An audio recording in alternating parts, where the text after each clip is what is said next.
आपको डेली साथ के साथ जो भी कराया जा रहा है फ्री क्लासेस में, उसको देखो साथ के साथ हो गया, ठीक है। उसको साथ के साथ बंद कर दो। साथ के साथ अगर आप उसको करते रहेंगे तो ज्यादा बेटर रहेगा, है ना। क्योंकि होता क्या है, फिर आप देखें सारा का सारा एकदम इकट्ठा हो जाता है, एक्यूमुलेट हो जाता है।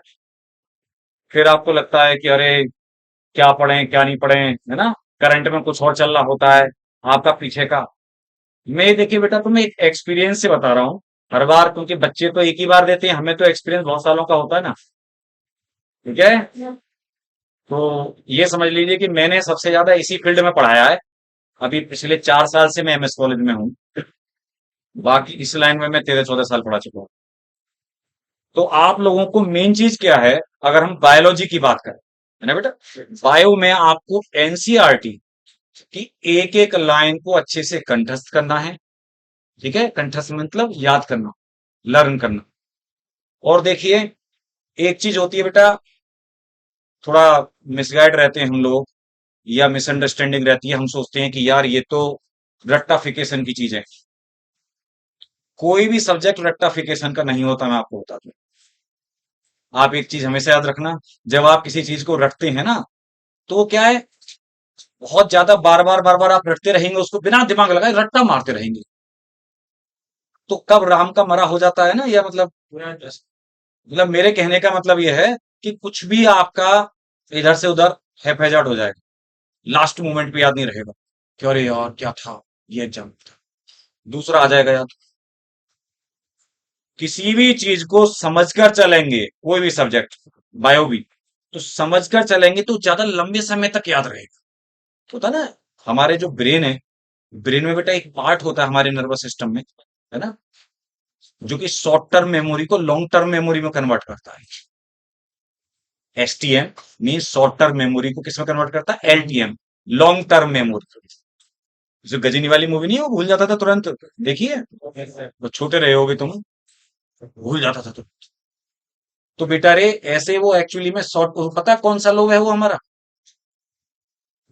वो एक्चुअली में एक हिप्पोकैम्पल लोब होता है। हिप्पोकैम्प, एक एमिगडाला होता है। बोलते हैं ना बादाम खाते हैं तो थोड़ी मेमोरी तेज होती है, तो बादाम का नाम है Prunus amygdalus, botanical name of almond. और ब्रेन में भी एक पार्ट है एमिगडाला, तो उसके नाम से ही देखो लिंक है, नाम ऐसा है। तो कुछ चीजें मतलब इसीलिए बनाई गई है ना, वो असर है। तो ये जरूर है, थोड़े बादाम रात को भिगो के 4 से बादाम थोड़ा खाया करो।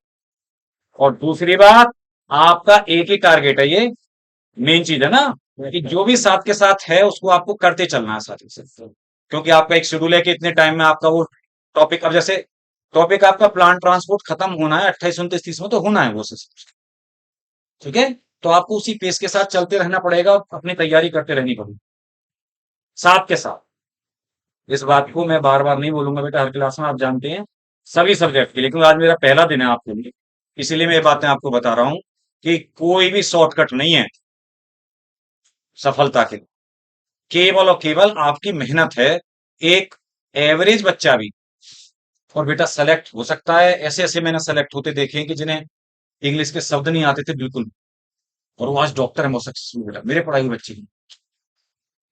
और बहुत अच्छे अच्छे कॉन्वेंट बच्चे रह गए, कॉन्वेंट स्कूलों के, ज्यादा ओवर कॉन्फिडेंस में। तो देखिए मेहनती बच्चा निकल जाएगा, और जो ज्यादा ओवर कॉन्फिडेंस में और कम पढ़ाई करेगा बेटा वो रह जाएगा। तो आपको क्या करनी है, यहां से जाके जितना भी आपको टाइम मिलता है, मॉर्निंग का टाइम तो अभी मिल ही रहा है आप लोगों को, 6-7 घंटे से ज्यादा आपको सोना नहीं, ठीक है। आप प्लांट फिजियोलॉजी,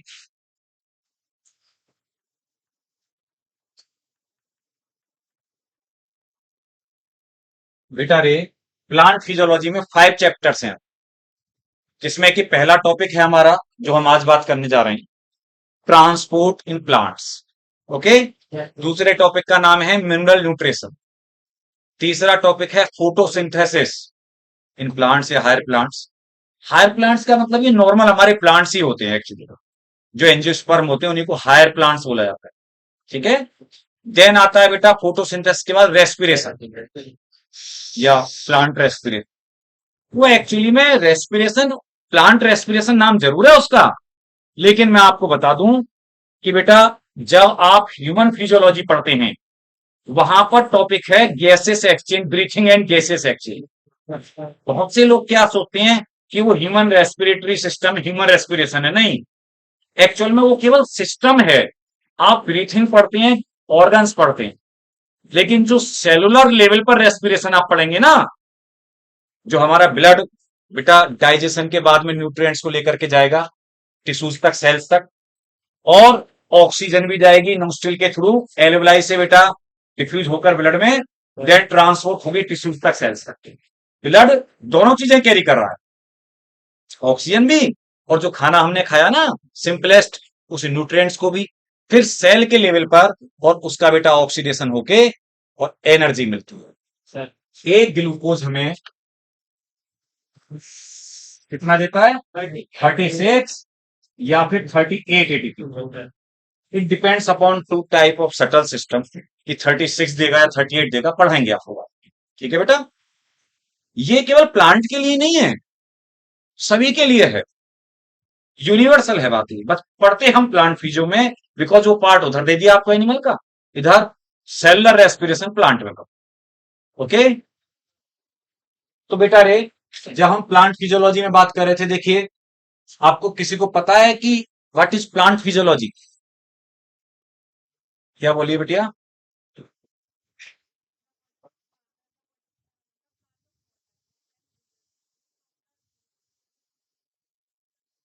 ओके, चलो बैठ जाओ।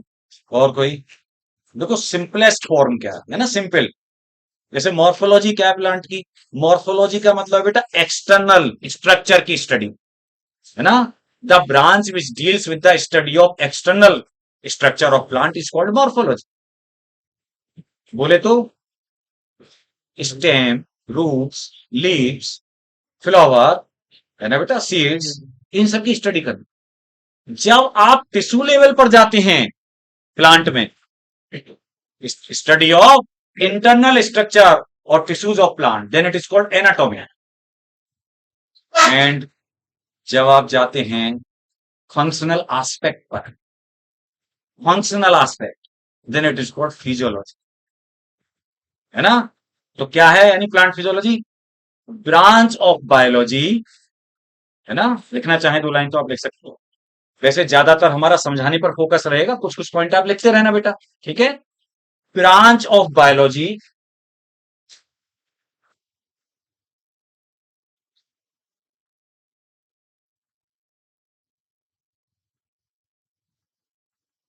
which deals with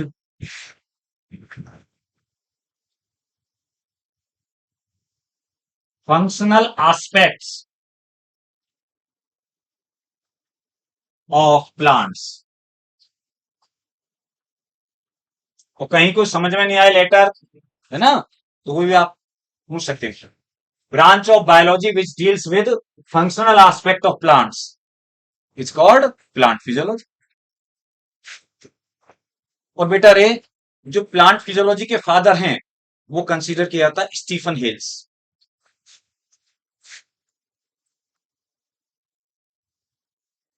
बिल्कुल बेसिक से बता रहा हूं मैं तुम्हें ये बात।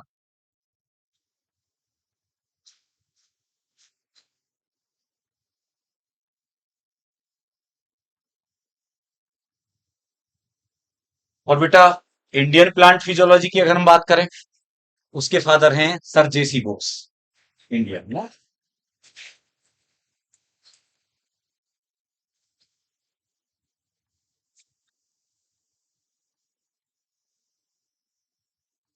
वैसे बड़ा बड़ा लिख रहा हूं मैं, ज्यादा छोटा नहीं लिख रहा हूं, कोशिश तो मेरी यही है।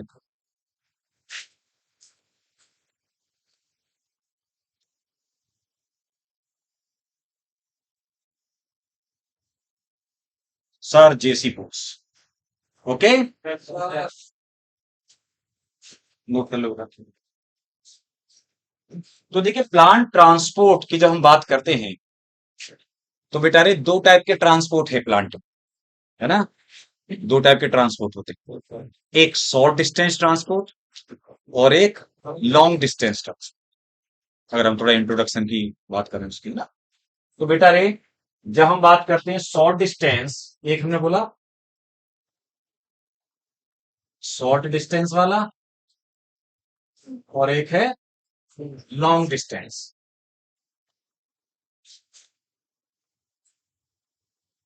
वो कुछ ज्यादा ही फिक्स नहीं है actually, बहुत ज्यादा ही तब।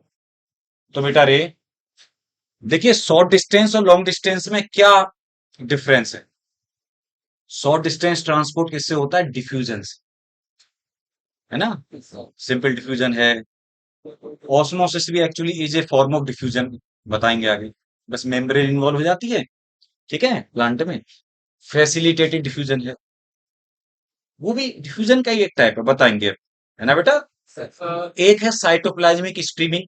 प्लांट्स में, सेल्स में साइटोप्लाज्म के अंदर साइटोप्लाज्मिक स्ट्रीमिंग, जो कि एक्टिव ट्रांसपोर्ट है। किसकी हेल्प से होता है? एक्टिव।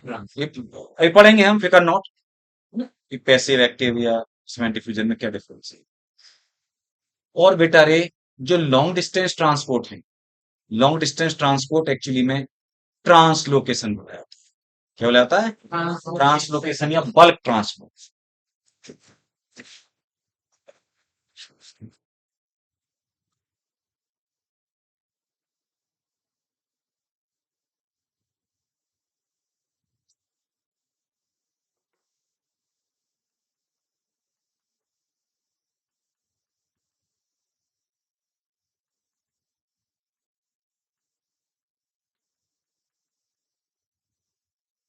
फैसिलिटेटेड डिफ्यूजन, ये बताऊंगा इनके बारे में।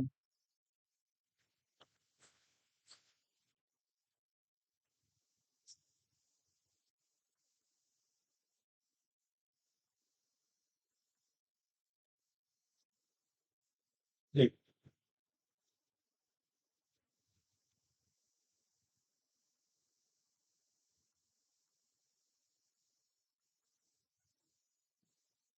क्या बताया था मैंने? Cytoplasmic streaming.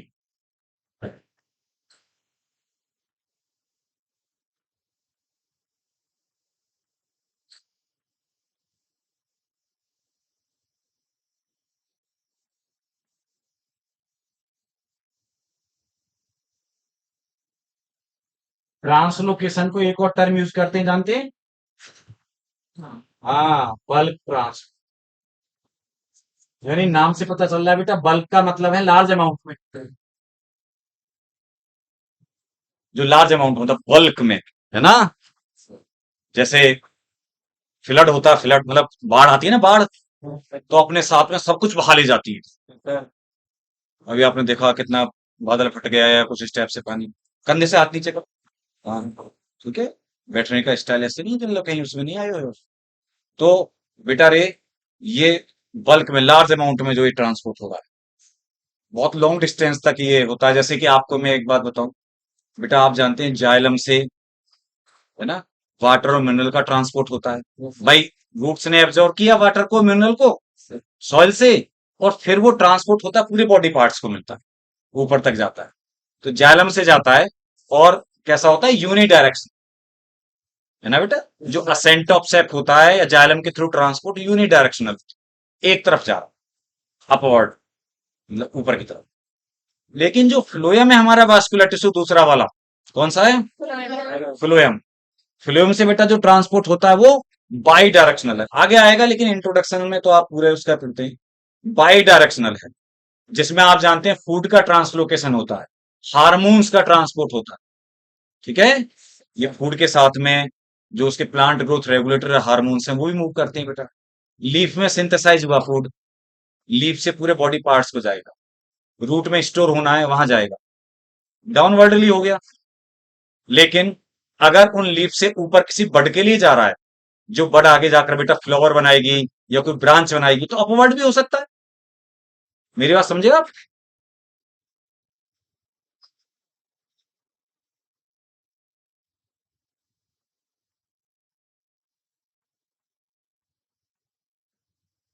लीफ है, रूट है, क्या है ये? जो लीफ है ना,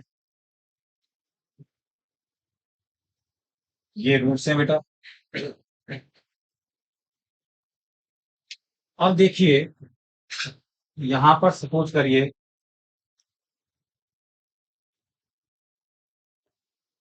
कि कुछ भी ऐसे हाउ सा बना दिया हमने। ये बड है, एक्सिलरी बड है, एक्सेस में एक बड, टेक्निकल बड भी हो सकती थी बड। तो बेटा रे इससे जो फूड सिंथेसिस होगा फोटोसिंथेसिस में, देखिए उसका फूड का ट्रांसपोर्ट इधर को भी हो सकता है और इधर भी हो सकता है। मेरी बात समझे? क्योंकि नॉर्मली हमारे दिमाग में वैसे रहता है लीफ से और रूट तक, ज्यादातर होता है, ज्यादातर डाउनवर्ड होता है, that is called basipetal transport. क्या बोल देते हैं हम उसको? बेसिपिटल।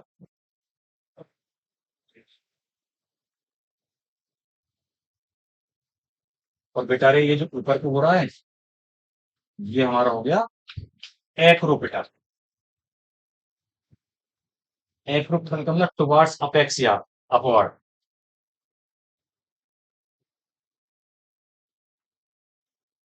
अंडरस्टूड?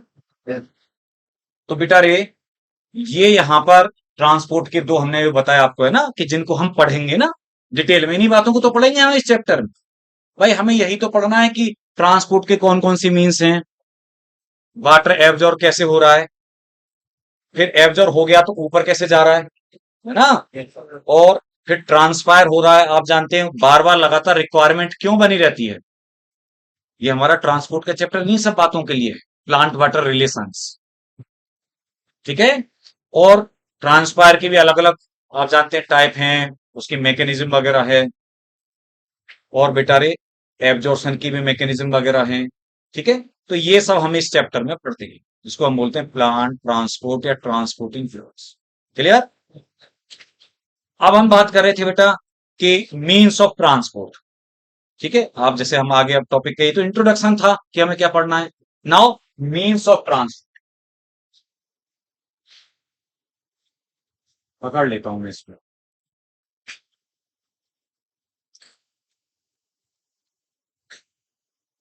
तो बेटा रे अभी मैंने जैसे आपको बताया कौन कौन से ट्रांसपोर्ट के मीन्स हैं, डिफ्यूजन,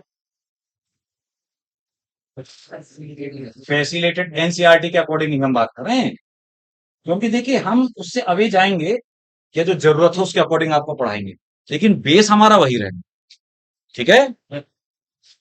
फैसिलिटेटेड डिफ्यूजन बेटा,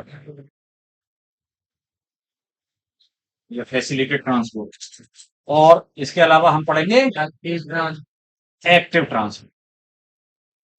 तो परेशान मत होना बेटा, वो एक्चुअली ऑस्मोसिस तो एक टाइप का डिफ्यूजन ही है, उसी में कंसीडर होगा, ठीक है। नाउ हम बात करने जा रहे हैं सबसे पहले डिफ्यूजन के बारे में।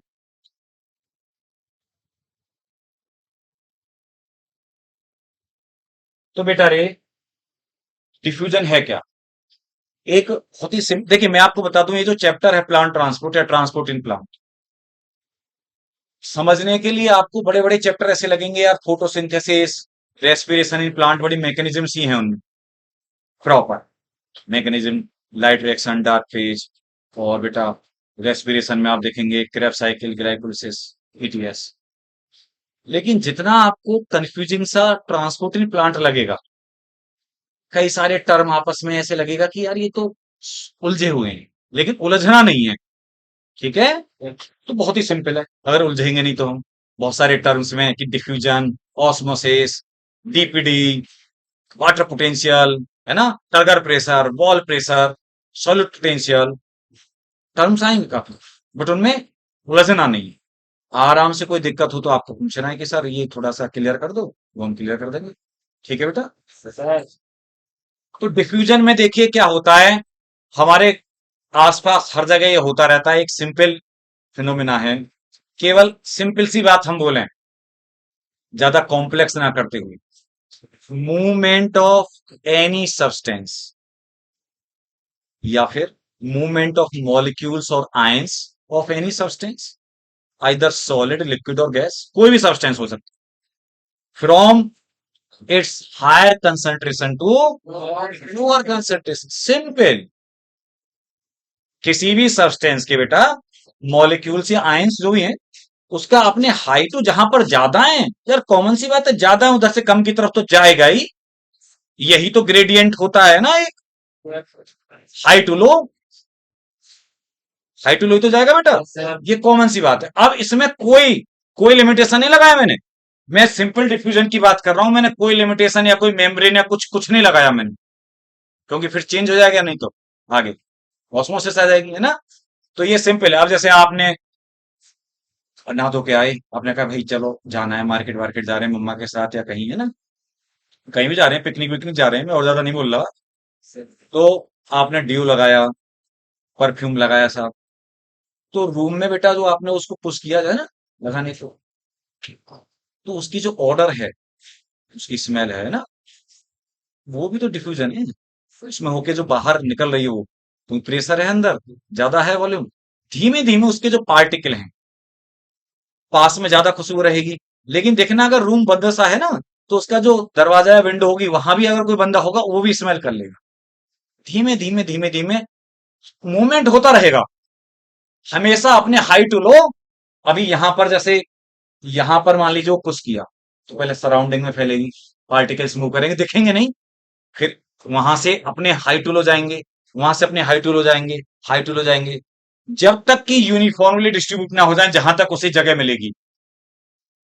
होता है, क्योंकि सभी सब्सटेंस में काइनेटिक एनर्जी होती है, केमिस्ट्री से रिलेट करके बात, उसकी वजह से सभी सब्सटेंस मोशन में रहते हैं।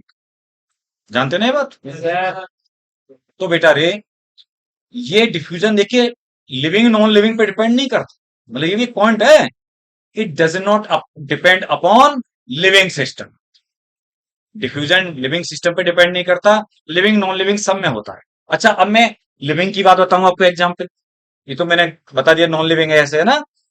आप देखते हैं कि जो ट्रांसपिरेशन हो रहा है, जो स्टोमेटा से बेटा ट्रांसपिरेशन हो रहा है प्लांट में, वेपोराइजेशन एक्चुअली में वाटर वेपर की फॉर्म में बेटा जा रहा है। तो पता है सराउंडिंग में जितना ज्यादा ड्राई इन्वायरमेंट होता है प्लांट की लीव्स के सराउंडिंग में, ड्राई इन्वायरमेंट बोले तो ह्यूमिडिटी बेटा कम है ना, ड्राईनेस है ज्यादा एयर में, तो ज्यादा वाटर लॉस होगा, क्योंकि वो अपने हाई टू लो लीव से बाहर की तरफ जाएगा। और जब ह्यूमिडिटी ज्यादा होती है, जैसे अभी आपने देखा बरसात का सीजन होता है, बादल हो रहे हैं, आप देखते हैं कि अरे टेम्परेचर ज्यादा नहीं है लेकिन ह्यूमिडिटी, पसीना आ रहा है, ह्यूमिडिटी है ना बेटा। तो कहां से होगा ट्रांसपिरेशन, क्योंकि ऑलरेडी एयर में इतना ज्यादा वाटर है। आप देखते हैं एसी वगैरह चलता है कुछ, आप देखें कंडेंस होकर कितना पानी इकट्ठा हो जाता है, तो एयर में से ही तो है वो, एयर में पानी है वो बहुत सारा। आप फ्रिज में से कोई बर्तन निकालते हैं, उसके बर्तन के बाहर पानी इकट्ठा हो जाता है ना, जादू हो गया ना, उस बर्तन को पार करके कहां से आ गया पानी यार, क्योंकि वो बाहर का है, एटमॉस्फेयर का जो वेपर है वो कंडेंस हो गई। समझ रहे हैं ना बात को आप। तो बेटा ये हमारा सारे जो फिनोमेना हमें देखते हैं, ठीक है, प्लांट बॉडी के अंदर, प्लांट बॉडी के अंदर गैसियस मूवमेंट केवल डिफ्यूजन से ही होता है। It is the only mean of transport inside plant body, gases transport. Okay, plant body के अंदर गैसेस ट्रांसपोर्ट किससे होता है, केवल डिफ्यूजन से। O2 CO2 का एक्सचेंज हो रहा है स्टोमेटा से, लेंटिसिल से, वो सब क्या है, डिफ्यूजन। कोई लिखवाऊं एग्जाम्पल, लिखाने की जरूरत तो नहीं है ना, कोई समझाना ज्यादा आई थिंक मैटर करता टॉपिक हमारा, क्योंकि हमें खत्म भी उसी उसमें करना होता है। ठीक है बेटा, क्योंकि नोट्स तो कहीं से भी अरेंज हो जाते हैं, और आप जानते हैं कि नोट्स आप लोगों को होते भी हैं, और एनसीईआरटी मेन यही है। फिर भी जो बातें आपको लगा करे कि नहीं भाई हमें नहीं पता है कुछ, उसे आपको नोट कर लेना है। आप या आप कह दो सर हमें डिक्टेट करा दीजिए, मुझे डिक्टेट कराने में कोई दिक्कत नहीं है बेटा, वो मैं डिक्टेट करा दिया। ठीक है। अब बेटा ये जो डिफ्यूजन है, हमने बताया कि सभी में होता है, सभी टाइप के सब्सटेंसेस में। लेकिन एक बात बताओ मुझे, देखिए एक मैंने लिखा सॉलिड, एक मैंने लिखा लिक्विड, और एक गैसेज। इनमें बेटा सबसे फास्ट डिफ्यूजन की रेट किस में होगी, फिर दूसरे नंबर पे, यानी ऐसे बना दूं मैं ये साइन। अब बड़ी बात ये आती है, चलिए देखिए, वाटर जो है हमारा वो तीनों चीजों में है, गैस के फॉर्म में भी है H2O, और लिक्विड तो है ही है, आप पानी पीते हैं जो है ना। और बेटा आइस के फॉर्म में सॉलिड भी है। तीनों फॉर्म में रहने वाला है ना, तो ये चार बोल दिया मैंने, ये तीन, तो तीनों फॉर्म में रहता है। देखते हैं आप, जैसे टेम्परेचर थोड़ा सा है ना, पानी बॉयल होने लगता है, फिर धीमे धीमे गायब भी हो जाएगा वो वेपर बन के। इसका मतलब टेम्परेचर में कुछ फैक्टर्स भी हैं जो है ना, जिन पे डिपेंड करता है। टेम्परेचर काइनेटिक एनर्जी बढ़ा देगा, तो ऑब्वियस सी बात है डिफ्यूजन की रेट बढ़ जाते हैं। ठीक है, देखिए ये क्लियर है कि गैसेज में सबसे ज्यादा है, फिर लिक्विड में, फिर सॉलिड में सबसे कम है। अब मेन चीज ये आती है कि क्या सॉलिड का डिफ्यूजन होता है? तो एनसीईआरटी भी ये बोलती है कि सॉलिड का डिफ्यूजन, डिफ्यूजन ऑफ सॉलिड, या फिर बेटा डिफ्यूजन इन सॉलिड, दोनों ही बड़ी रेयर प्रोसेस है, नॉर्मल नहीं है। किसी सॉलिड का डिफ्यूजन होना कोई आसान बात नहीं है। आप ये देखोगे ये तो सर 10 दिन से ऐसा का ऐसा ही है, कोई चेंज नहीं आया इसमें, तो ऐसे रखा हुआ है यहाँ पे, है ना। बट होता है, बहुत ही स्लो रेट से होता है। वैसे भी नॉर्मली डिफ्यूजन एक स्लो प्रोसेस है, बट सॉलिड का सबसे स्लो है। और ये बात कैसे हो जाती है, देखिए बिल्कुल मैं नॉर्मल बात बता रहा हूं। आप एक, चलिए गोल्ड वैसे तो बहुत महंगा है यार आज की डेट में लेकिन एक एग्जाम्पल है, चलो एक गोल्ड लिया आपने, प्योर गोल्ड 24 कैरेट, एक आपने प्योर आयरन लिया, दोनों को एक ही पोटली में बांध के रख दी, जमीन में गाड़ दो या कहीं रख दो। फिर आपको याद आई 10 साल बाद, फिर उनका बेटा आपने टेस्टिंग कराई, ना तो प्योर गोल्ड होगा वो, उसमें आयरन एज ए इम्प्योरिटी होगा, और आयरन में गोल्ड एज ए इम्प्योरिटी होगा, है ना बेटा। ना आयरन प्योर मिलेगा, ना गोल्ड प्योर मिलेगा। यानी उनके पार्टिकल्स बेटा मूव किए बहुत ही स्लो रेट्स। इवन ये जो रिंग्स विंग्स या हम पहने होते हैं या कुछ है ना, आपने देखा है, कहते हैं घिस गई, कहते हैं ना कुछ दिनों बाद में हल्की हल्की बहुत माइन्यूट लेवल पे माइक्रोग्राम में कम होती है बेटा, नेचर है ये। खैर डिफ्यूजन सॉलिड का होता है ना बेटा, बहुत ही ज्यादा एक्सट्रीमली स्लो रेट से होता है। एक्सट्रीम स्लो रेट का मतलब है बहुत ही स्लो। लेकिन एक लाइन बोल रहा हूं मैं काम की, diffusion in solids, diffusion in solid is more common rather than diffusion of solid. NCERT की ही लाइन को बोल दिया simply, diffusion in solids is more common rather than diffusion of solid. इसका मतलब क्या है कि किसी सॉलिड सब्सटेंस में होकर किसी और चीज का, लिक्विड वगैरह का, गैस का बेटा, उसका डिफ्यूजन ज्यादा कॉमन देखा जाता है। और ऑब्वियस सी बात है, ये जो प्लांट खड़े हुए हैं आप देख रहे हैं, मैंने बताया ना अभी कि ट्रांसपोर्ट होता है, गैसेस का डिफ्यूजन होता है। तो बेटा आप किसी प्लांट को काट कर देखते हैं, उसके ट्रंक को, तो क्या आपको अंदर से होलो नजर आता है, खोखला, या कोई पोर? नहीं ना, सॉलिड ही तो नजर आता है।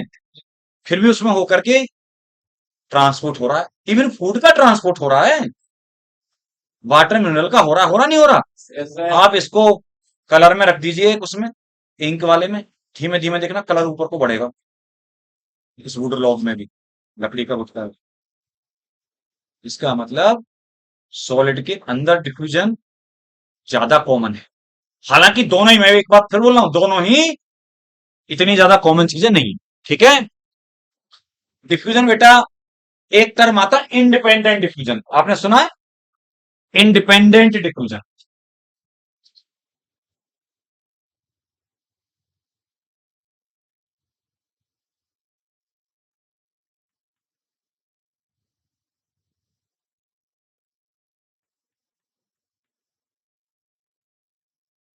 शॉर्ट में लिख सकते हैं ना, DISS।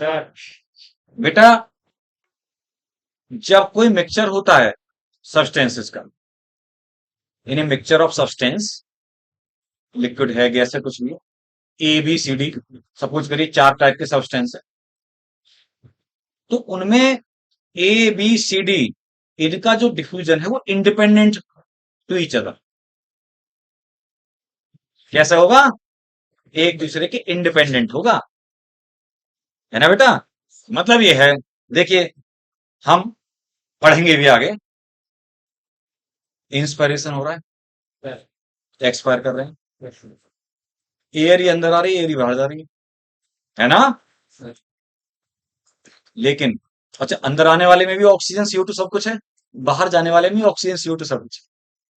ये मत सोचना कि कोई फिल्टर लगा हुआ है यहीं पे हमारे, केवल ऑक्सीजन अंदर जा रही है, केवल CO2 नहीं, ऐसा कहने की बात कि हम ऑक्सीजन लेते हैं, CO2 छोड़ते हैं, वो तो बात की बात है वैसे, है ना। एक्चुअली में बेटा ये सब अंदर जा रहा है, फिर वहां पे एल्वलाई के लेवल पे, क्योंकि अंदर ऑक्सीजन कम है, पार्शियल प्रेशर बाहर के आने वाली एयर के मुकाबले, तो ऑक्सीजन अपने हाई टू लो डिफ्यूज हो जाती है। और अंदर जो आई टिश्यू से सेल से ना बेटा एयर, उसमें CO2 ज्यादा है, तो CO2 अपने हाई टू लो डिफ्यूज हो जाती है, बाहर निकल जाती, ये होता है।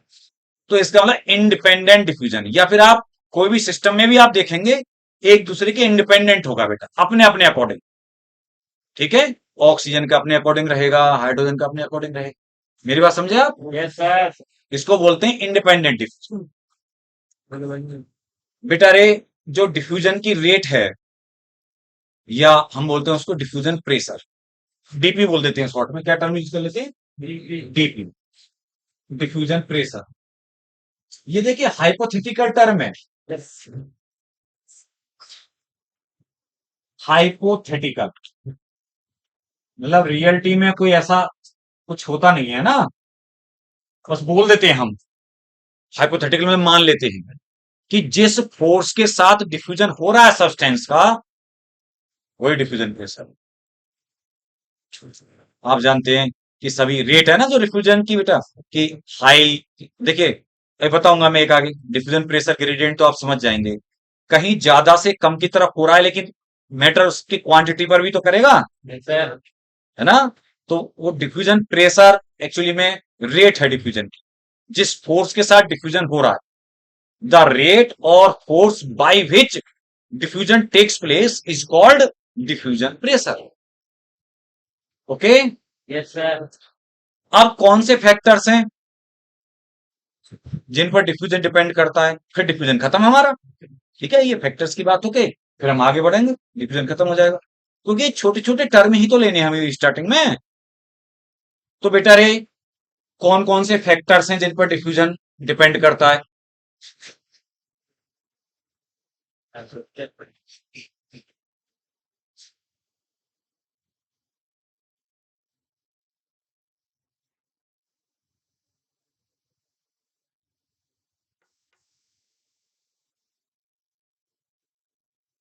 टेम्परेचर है, प्रेशर है बेटा, परमेबिलिटी है, अगर मेम्ब्रेन है ना बेटा, तो फिर उसकी परमेबिलिटी भी है, या आप ये कह सकते हैं सोलबिलिटी है,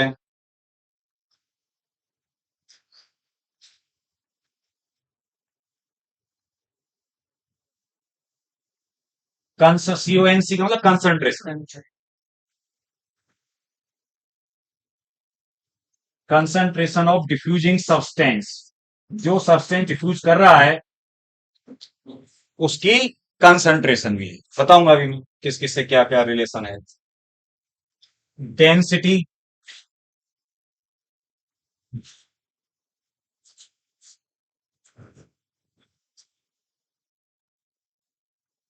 ऑफ डिफ्यूजिंग सब्सटेंस, जमाई ले रहे लाली, नींद आ रही है तुझे? और बेटा रे, डेंसिटी ऑफ डिफ्यूजिंग सब्सटेंस है ना। और देखिए इसके अलावा एक DPG, डिफ्यूजन प्रेशर ग्रेडियंट,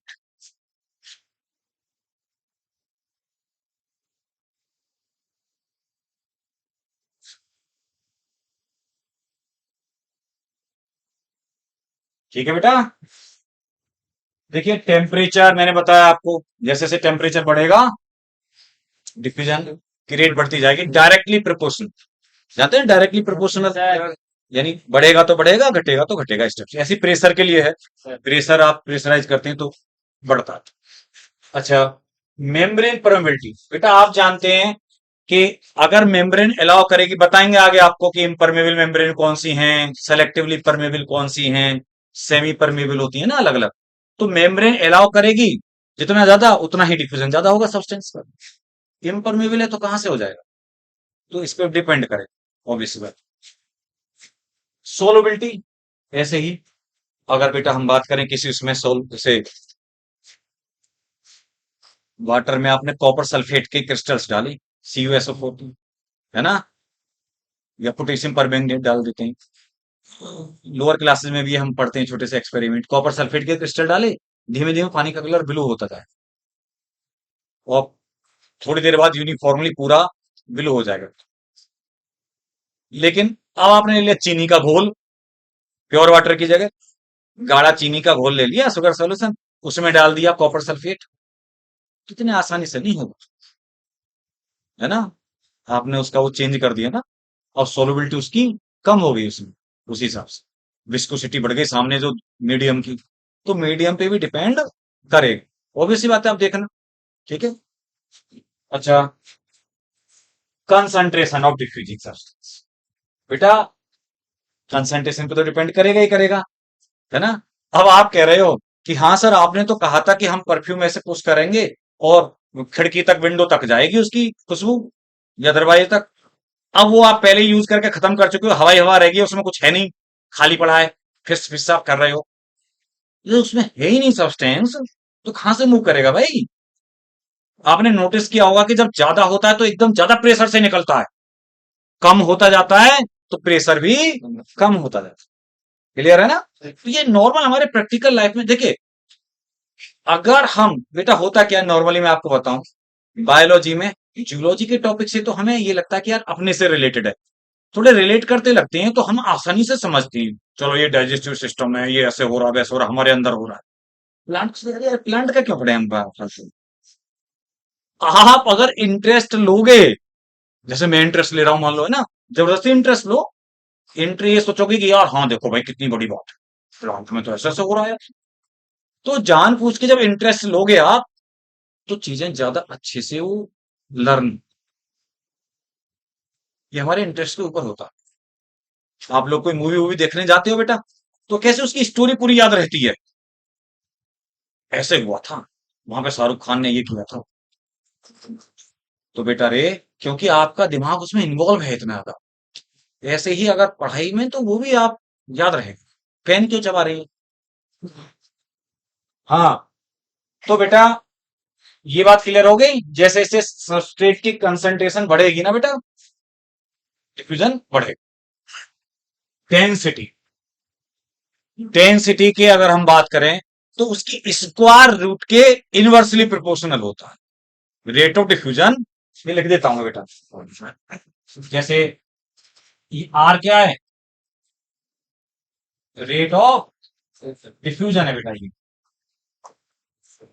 ये 1/√D, 1/√D, सब्सटेंस की जो डेंसिटी है, 1 अपॉन लग जाता है ना बेटा, इसका मतलब इनवर्सली प्रोपोर्शनल। ठीक है। Yes, sir. तो अच्छा, एक और चीज है, ये नोट कर सकते हो आप, है ना, रेट डेंसिटी का ध्यान रखो।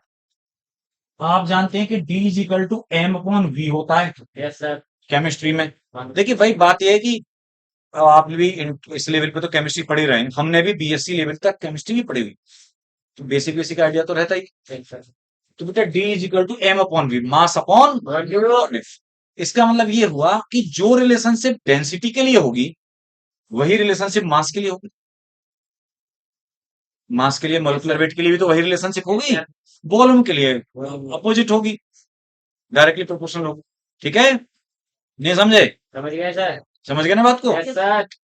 आओ हम यहां पर इसी से एक वो निकालें हम, कि जैसे एक सिंपल बेटा, क्योंकि देखिए बायोलॉजी में हम बहुत बड़ा न्यूमेरिकल तो कुछ करते नहीं है, कि ऑक्सीजन और हाइड्रोजन का रेट ऑफ डिफ्यूजन कंपेयर करिए। ठीक है,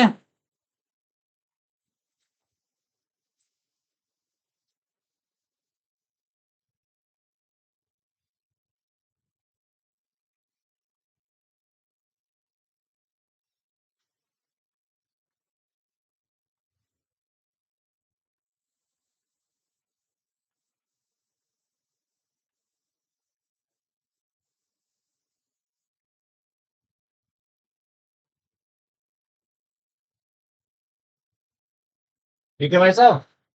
diffusion rate r of H two. अब देखिए आर एच,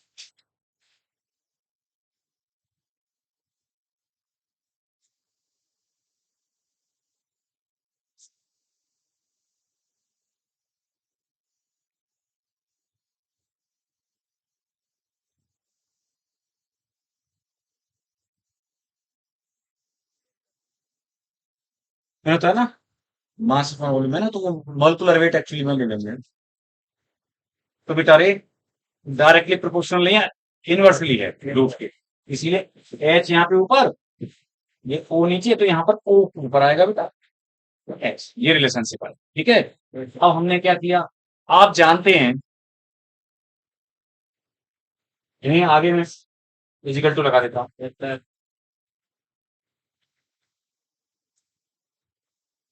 ऑक्सीजन का मॉलिक्यूलर वेट कितना होता है? 32।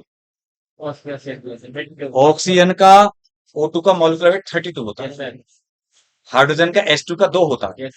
लेकिन आप 32 को 2 से डिवाइड करोगे तो 16/1 आ जाएगा। या फिर एटॉमिक वेट ले लो ऑक्सीजन का, क्योंकि 2 है ना, ऑक्सीजन का मॉलिक्यूलर वेट 32 है, तो एटॉमिक वेट तो 16 हुआ ना बेटा। ऐसे हाइड्रोजन का 1 हुआ एटॉमिक वेट, एक एटम, लेकिन मॉलिक्यूलर वेट कितना हुआ 2, उसके वजह से मैंने लिख दिया 16/1। बात वही है, 32/2 कर दो, 16/1 आ जाएगा। आप जानते हैं 16 का रूट क्या आता है? 4।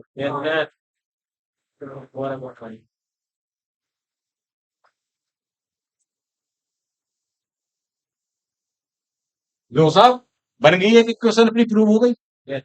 इसका मतलब ये हुआ diffusion rate of hydrogen is 4 times greater than rate of diffusion of oxygen.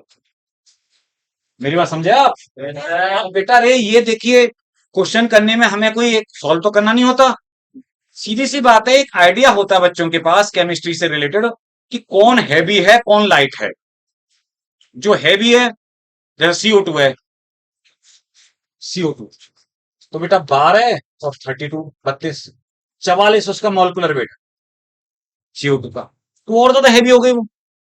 उसके मुकाबले तो ऑक्सीजन ही ज्यादा डिफ्यूज होगी, रेट फास्ट होगी, है ना। तो एक ऐसे आइडिया रहता है, आप समझ गए कि जो ज्यादा हैवी, अगर गैसेज में भी बात करें, जो ज्यादा लाइट है वो ज्यादा आसानी से डिफ्यूज हो। समझ गए मेरी बात को आप? ये बेटा डेंसिटी की बात थी, कर लिया नोट ये वाली बात। अब आगे चले तो कर लो जल्दी से। जाना है बेटा तुम, दूर जाती है क्या? चलिए पीछे से निकल जा, पीछे से।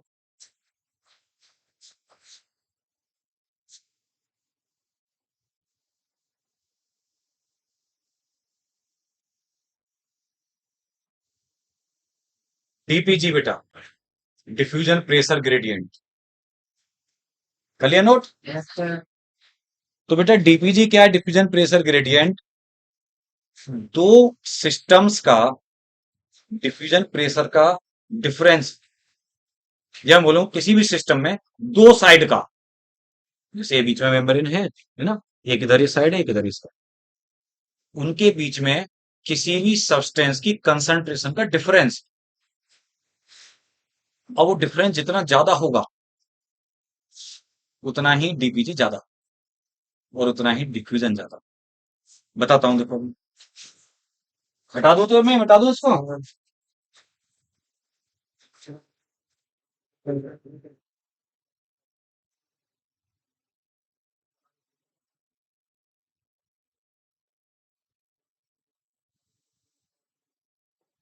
बातें बहुत बेसिक है ये एक्चुअली, वैसे ये लगेगा कि अरे ये हम क्या क्या पढ़ रहे हैं सब।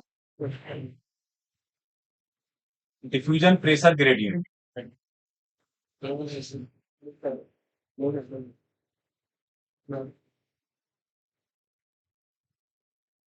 और धीमे धीमे चीजें कॉम्प्लेक्स होती जाएंगी, देखना इस चैप्टर में भी, जब वो प्रेशर पोटेंशियल सॉलिड पोटेंशियल आएंगे। तो बेटा रे, आप इसमें पॉइंट लिख सकते हैं, इट इज द डिफरेंस, लिखें, इट इज द डिफरेंस, अगर आप नहीं जानते हैं तो उसे नोट कर सकते हैं ना, DPG, It is the difference of concentration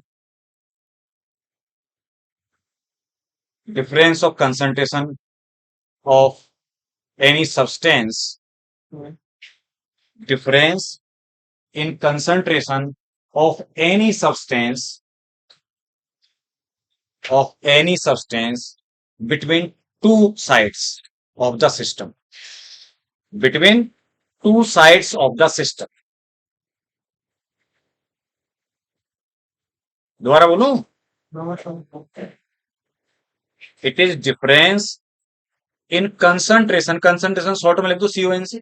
Difference in concentration of any substance between two sides of system या of the system. ठीक है बेटा?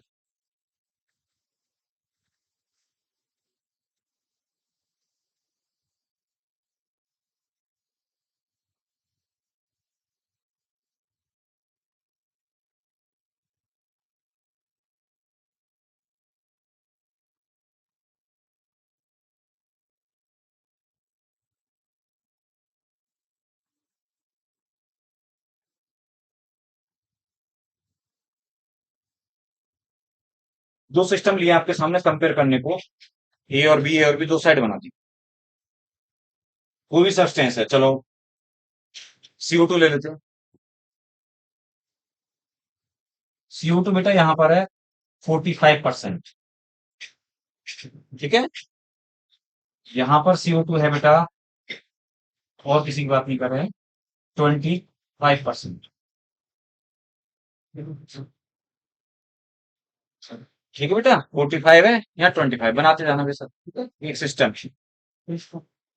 और ये दूसरा सिस्टम है, इसमें भी हमने CO2 सपोज करिए, CO2 लिख दिया बेटा 45 25 है, 35 ले लेते हैं.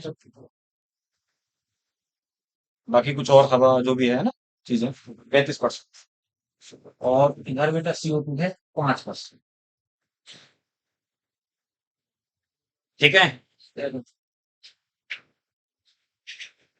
इधर डिफरेंस कितना कंसंट्रेशन दोनों साइड में, एक ही सिस्टम में दोनों साइड में डिफरेंस कितना? 20 का है. 45 माइनस 20 25, तो 20 का. तो इस सिस्टम का DPG हो गया 20, है ना बेटा? DPG इसका 20 हो गया. अच्छा, इसमें 35 में से 5 माइनस के कितना बचा? 20. इसका DPG हो गया 30. देखिए, दोनों में ही मैंने इस तरीके से रखे हैं, वैल्यूज प्लेस की हैं. दोनों में ही आप देख रहे हैं कि डिफ्यूजन किधर से किधर होगा, नेट जो मूवमेंट होगा A to B. आप देख रहे हैं दोनों में ही जो नेट मूवमेंट होगा वो A to B होगा बेटा, इसमें कोई डाउट नहीं. लेकिन ज्यादा रेट किसमें होगी? Second system. Rate of diffusion जो होगी ज्यादा, वो सेकंड वाले में होगी. एक ही देखिए, मैंने एक ही चीज ली, CO2 लिया दोनों सिस्टम में, दोनों साइड में. लेकिन क्योंकि यहां पर 20 का ही अंतर है दोनों साइड में, यहां पर अंतर 30 का है, तो जिधर वो गैप ज्यादा बड़ा होगा उधर रेट भी ज्यादा होगी. वो ज्यादा फोर्स से जाएगा बेटा बैलेंस करने के लिए. समझे मेरी बात को आप? तो इसके DPG के डायरेक्टली प्रोपोर्शनल होता है रेट ऑफ डिफ्यूजन. बात समझ में आ गई लाली? तो DPG कुछ भी नहीं है, कंसंट्रेशन. ठीक है, दोनों साइड का. नीचे लिख देना. बना दिया ये?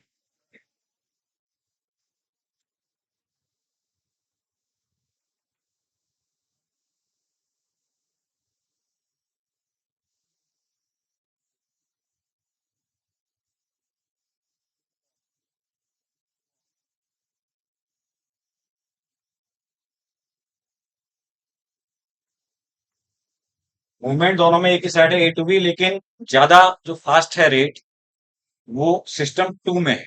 बस इतना, बाकी तो समझ गए आप. समझ गए. ये हमारी बात खत्म हुई डिफ्यूजन के बारे में. मैंने आपको बताया कि वो लिविंग सिस्टम पे डिपेंड नहीं करता, अलग अलग इंडिपेंडेंट होता है मिक्सचर में, है ना बेटा? उसके सारे फैक्टर्स बताए आपको. जैसे एनसीईआरटी में 4 बातें आपको दे रखी हैं कि उसकी कंसंट्रेशन पे डिपेंड करता है, टेम्परेचर पे, प्रेशर पे, है ना, और मेम्ब्रेन परमेबिलिटी। हमने आपको और 2-3 फैक्टर बताए। ठीक है। Yes sir. तो बेटा रे, अब हम बात करने जा रहे हैं फैसिलिटेड डिफ्यूजन। देखिए, जब सबसे पहले बेसिक आपको, क्योंकि सबसे बड़ी जरूरी बात होती है बेसिक पता हो। मेरा हमेशा ये कंसेप्ट रहता है, अगर आपका बेसिक, जैसे आप बिल्डिंग बनाते हैं, अगर उसकी नींव ही कमजोर है तो आप उस पर इमारत कहां से बना दोगे भाई। तो कभी कभी हम बहुत ज्यादा एडवांस मैटर या उसमें नोट्स के लिए अप्रोच करते रहते हैं। बच्चा कलेक्ट करता रहता है नोट्स 10 जगह से, और नहीं पाता। अच्छा, उस पे ये वाले नोट्स हैं, इस बच्चे पर ये हैं, हमें भी भेज देना भाई। ये फोटोशीट करा करा के इकट्ठे रखते रहेंगे। आप एकदम प्रॉपर तरीके से चलिए, अपनी एनसीईआरटी रखिए, और जो आपको टीचर आपको बता रहे हैं सफिशिएंट है, मोर देन सफिशिएंट। कुछ भी कहीं नहीं जाना, कुछ नहीं करना। मेरी बात समझ रहे हैं आप? एनसीईआरटी और जो आपको बताया जा रहा है, पढ़ाया जा रहा है, वो सफिशिएंट है। नीट को ऐसा नहीं होता कि बहुत हाई लेवल पर, बस टफ इसलिए होता है बिकॉज नंबर ऑफ स्टूडेंट बहुत ज्यादा। 20-21 लाख बैठे थे सर, तो नंबर ऑफ स्टूडेंट बहुत ज्यादा, सिलेक्शन का रेशियो बहुत कम है, तो उसमें मेरिट बहुत हाई जाती है। जो जितनी ज्यादा मेहनत करेगा उसी में उतना ही अच्छा स्कोर करेगा। बायो में पूरे 360 में से 360 नंबर आते हैं, पॉसिबल है। ठीक है। तो बेटा रे, फैसिलिटेट होता है, फैसिलिटेट करना। एक्चुअली फैसिलिटेट का मतलब होता है किसी चीज को आसान बनाना, मेक टू इजी। अगर मैं उसकी मीनिंग बताऊं ना, फैसिलिटेट मतलब मेक टू इजी। अब आप कह रहे हैं सब आसान बनाने की जरूरत क्या है, डिफ्यूजन नॉर्मली नहीं हो रहा क्या? ऐसी क्या आफत पड़ गई सर जी जो आसान बना रहे हैं आप कह रहे हैं? देखिए, ये तो अभी हम डिफ्यूजन में ऐसे ही बात कर रहे थे। सर मैं तुझे कहाँ जाना है? ये- दूर? सर साहब, सरसावा? अच्छा अच्छा। आईआईटी आया था ये तो। वो आईआईटी का बच्चा है? मुझे यहाँ 6 बजे तक वेट करना था। अच्छा अच्छा बेटा, ठीक है, तो कोई बात नहीं। ये तो देखो आईआईटी का बच्चा, बायोलॉजी पढ़ लिया, ऐसे में बैठे इतनी देर। ये तो बाहर धमा चौकड़ी मचाता ही। ठीक है बेटा। तो पता है कहाँ था मैं? Facility diffusion. तो एक्चुअली क्या होता है, जब मेम्ब्रेन से होकर के कोई डिफ्यूजन होता है, मतलब मेम्ब्रेन से होकर अगर क्रॉस करना है ना, प्लाज्मा मेम्ब्रेन को जब क्रॉस करके जाना है सब्सटेंस को, तो बेटा रे, बता देता हूँ, लोग डायग्राम बना के दिखा देता हूँ थोड़ा सा।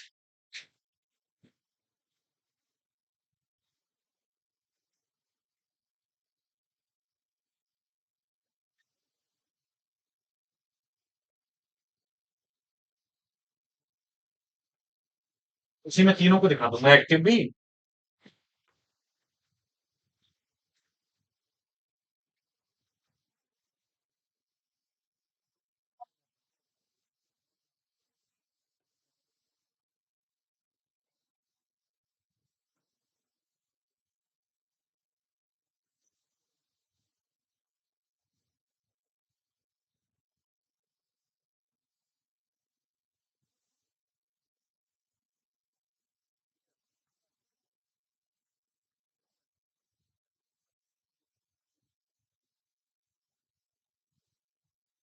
प्लाज्मा मेम्ब्रेन दिखा रहा हूं मैं।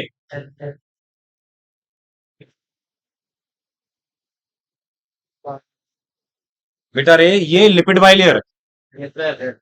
आप जानते हैं प्लाज्मा मेम्ब्रेन या सेल मेम्ब्रेन, प्लांट एनिमल सभी में प्लाज्मा मेम्ब्रेन एक बेटा ऐसी स्ट्रक्चर है जो सारे लिविंग ऑर्गेनिज्म में सिमिलर होती है। Plant, animal, even bacteria. आपको ये भी एक क्वेश्चन है, क्वेश्चन था which one of the following structure is similar in prokaryote as well as eukaryote. तो बच्चे राइबोसोम लगा देते हैं कभी कभी। राइबोसोम अंतर है 70s और 80s का।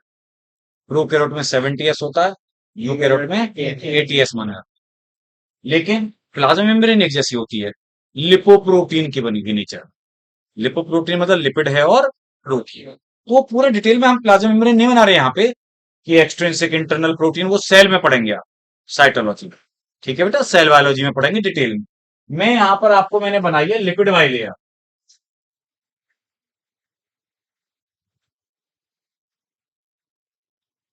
पीएम का मतलब प्लाज्मा मेम्ब्रेन। ठीक है। ये ऐसे जो दो पूंछ सी बना दी है ना, एक्चुअली क्या होता है, फॉस्फोलिपिड मॉलिक्यूल आप पढ़ेंगे जब सेल में, अगर सेल नहीं हुई ना अभी, हो गई। वो भी तो सेल हो गई। अच्छा अच्छा, ये बताओ मुझे बॉटनी में, मतलब बॉटनी में क्या पूरी बायोलॉजी में कौन कौन से टॉपिक हो गए तुम्हारे, सेल हो गई,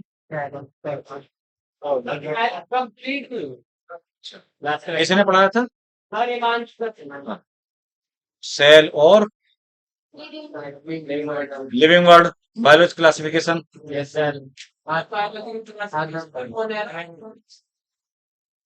तो मैडम की ना बोर्ड थी, कौन सी, मैडम से तंदू में और प्लांट किंगडम हो गया, वो भी सैटेलाइट फाइट लगवा थे। और जो हमारा एनिमल किंगडम, ऐसा ओपरा हो गया। स्ट्रक्चर ऑर्गेनाइजेशन हो, morphology anatomy. Yes sir. Plant की नहीं। अच्छा, स्ट्रक्चर ऑर्गेनाइजेशन एनिमल वाला हो गया, yes sir. Morphology anatomy plant की नहीं। तो बेटा फिर तो आपने सेल पढ़ी होगी, मेम्ब्रेन है ना। Yes sir. तो बेटा रे, आप जानते हैं कि ये तो फैटी चेन वो होती है ना, फैटी एसिड की, यस सर। और ये हेड होता है उसका, यस सर। तो नॉन पोलर फेल होती हैं, एक और पोलर हेड होता है। अब देखिए मैं कुछ सब्सटेंस बेटा यहाँ पे दिखा रहा हूँ, देखिए ये ईसीएफ है, ईसीएफ मतलब आउटसाइड है, एक्स्ट्रा सेलुलर फेस होता है, आईसीएफ है इंट्रा सेलुलर फेस। यानी अगर सपोज करो ये एक सेल है, तो ये ईसीएफ है और ये अंदर वाला आईसीएफ, ये सेल है, ठीक है। ये मेम्ब्रेन दिखा दी मैंने। यहां से कुछ सब्सटेंस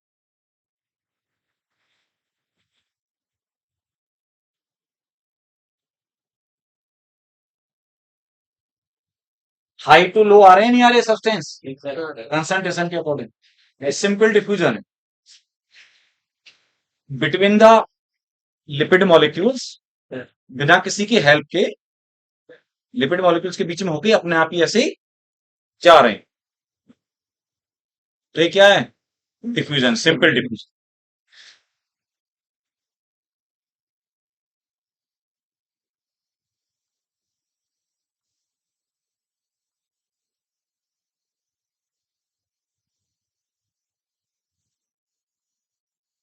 ये कोई भी सब्सटेंस है, डिफ्यूजिंग सब्सटेंस है बेटा। कोई एनर्जी लग रही है यहाँ पे, क्योंकि अपने हाई टू लो जा रहा है बेटा, तो किसी एनर्जी की जरूरत क्यों है। Yes sir. चौक को आप ऊपर से फेंकिए, मतलब फेंकिए नहीं, सॉरी गलत बोल दिया मैंने, छोड़िए बस, ये तो अपना आप नीचे आ गया। Yes sir. बट इसको ट्राई अपने ऊपर मत करिए, मतलब कहीं पे जाना फिर खुद कहीं से सोचो कि छत से पैर आगे बढ़ा के देखते हैं ना बेटा, ठीक है। वो होता है ना, don't try this at home. ये तो चौक वॉक के मामले में ठीक है, लेकिन आप अपने आप जंप मार के सुपरमैन की तरह ऊपर जाके देखो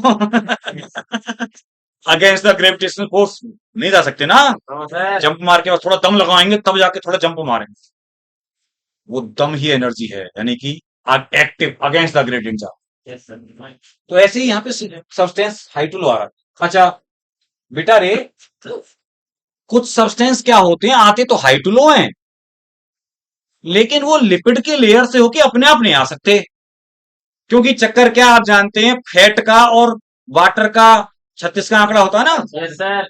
तो देखिए जो फैट सोलुबल हैं, हाइड्रो जो फोबिक सब्सटेंस है, कैसे हैं, हाइड्रोफोबिक, वो हाइड्रोफोबिक सब्सटेंस जो होते हैं बेटा, वो तो एक्चुअली में आ जाते हैं, अपने आप ट्रांसपोर्ट हो जाते हैं। हाइड्रोफोबिक का मतलब है लिपोफिलिक, हाइड्रोफोबिक का क्या मतलब होता है, लिपोफिलिक, यानी जो लिपिड के साथ एफिनिटी शो करते हैं, वो तो इस मेम्ब्रेन से होकर अपने आप आ जाती है। एनसीईआरटी में ये बोलती है कि जो हाइड्रोफिलिक नेचर के होते हैं, हाइड्रोफिलिक मोइटी, मोइटी मतलब नेचर, जिन सब्सटेंस का हाइड्रोफिलिक नेचर होता है, वाटर लविंग, वो फैट की मेम्ब्रेन से होकर या लिपिड मेम्ब्रेन से होकर अपने आप नहीं आ सकती, उनको किसी को हेल्प करना होता है, वही फैसिलिटेटेड डिफ्यूजन होता है, जब किसी की हेल्प से होता है। तो आप देखें यहां पर यही सब्सटेंस बेटा, मतलब कुछ दूसरे सब्सटेंस, सॉरी कुछ ऐसे बना देते हैं तो डिजाइन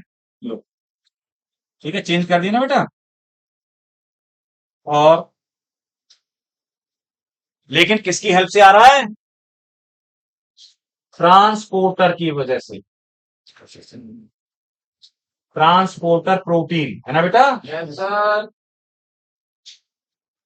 जो कि चैनल प्रोटीन है या कैरियर प्रोटीन है। आयंस के लिए आयन चैनल्स होते हैं, और आल्सो कॉल्ड आयन होस्ट बोल देते हैं हम लोग। आयंस के लिए चैनल्स होते हैं, ठीक है, जो आयंस को मूवमेंट कराते हैं along the gradient high to low. या प्रोटीन कैरियर्स हम बोलते हैं। चैनल प्रोटीन भी हो सकती हैं, कैरियर प्रोटीन्स भी हो सकती हैं बेटा, है ना। सभी ट्रांसपोर्टर बोले जाते हैं। क्या बोले जाते हैं? ट्रांसपोर्टर। प्रोटीन ट्रांसपोर्टर, एक प्रोटीन। अच्छा, एनर्जी तो यहां भी नहीं रिक्वायर्ड है, आप जानते हैं, क्योंकि हाई टू लो आ रहा है, एलोंग द ग्रेडियंट आ रहा है। बस किसके लिए होगा ये, मैंने बताया किस टाइप के सब्सटेंस के लिए? हाइड्रोफिलिक नेचर वाले। जो हाइड्रोफिलिक हैं या लिपोफोबिक हैं। हाइड्रोफिलिक या लिपोफोबिक का मतलब है जो फैट से दुश्मनी रखने वाले हैं, वो एक्चुअली में फैट उनको अलाउ या लिपिड उनको अलाउ नहीं करेगा, तो वो किसी की हेल्प से जाएंगे बेटा, ठीक है ना। अच्छा, अब हम बात कर रहे हैं कम से ज्यादा की तरफ, है ना बेटा। जैसे सपोज करिए यहां पर हम थोड़ी सी डिजाइन अब ऐसे कर देते हैं।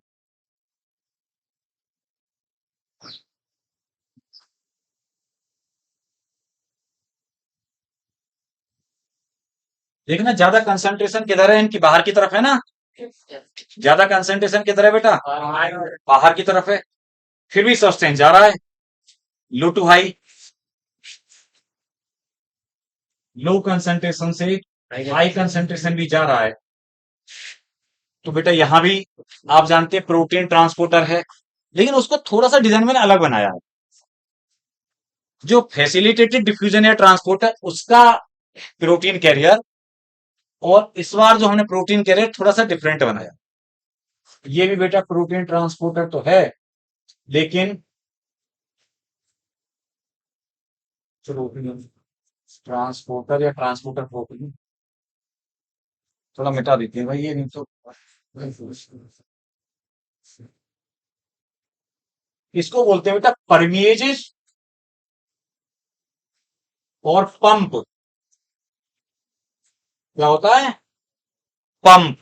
अच्छा, पंप जो शब्द है, ये क्या आपकी अटेंडेंस होती है इसमें? Yes, sir. हाँ, घुमा दो बेटा। जो पंप है, नाम देखा पंप। आपने घर में भी पंप होता है मोटर या वो, तो आप देखो उसे चालू करते हो, ऊपर टैंक तक वो पानी पहुंचा देता। एनर्जी वहां भी ले रहा है, वो इलेक्ट्रिसिटी ले रहा है ना बेटा, बिजली। अच्छा, फिर आपने देखो दोनों चीजें वहां पर हो रही हैं। टैंक से जब बाकी टैप में टोटियों में पानी आता है, उसके लिए तो किसी पंप की जरूरत नहीं है, वो तो ग्रेविटी के अकॉर्डिंग अपने आप आ रहा है ना बेटा। तो यहां पर ये नॉर्मल वाले कैरियर प्रोटीन नहीं है, ये कैरियर प्रोटीन बोले जाते हैं परमिएजेज या पंप्स, ठीक है। जो सोडियम पोटेशियम पंप नाम सुना है आपने।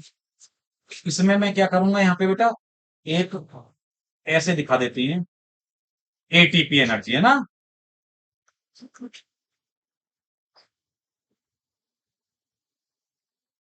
एटीपी एनर्जी यूज हो गई, एडीपी इनऑर्गेनिक फॉस्फेट में ब्रेकडाउन हो गया, तो यहां पर एनर्जी यूज हो रही है। ये है एक्टिव ट्रांसपोर्ट। क्या है बेटा ये तीसरा वाला? देखो इसके ऊपर तो हम लिख देंगे यहां पर फैसिलिटेड डिफ्यूजन।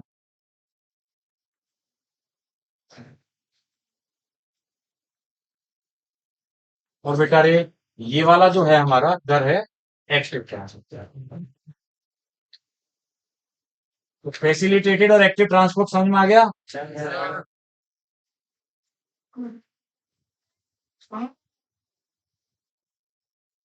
चली जाना थोड़ी देर में। कहाँ जाना है? ऐसी जाती है, जल्दी चली जाती है क्या?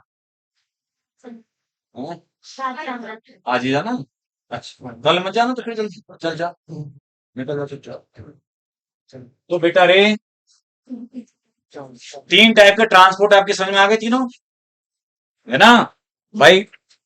जो हमारा सिंपल डिफ्यूजन है, फैसिलिटेड ट्रांसपोर्ट है, और एक्टिव ट्रांसपोर्ट।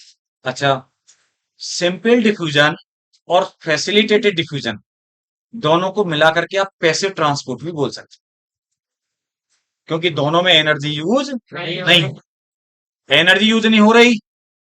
दूसरे एलोंग द ग्रेडियंट है, एलोंग द ग्रेडियंट है तो इसका मतलब क्या बेटा, डाउन हिल ट्रांसपोर्ट। कैसा ट्रांसपोर्ट है? Down hill transport.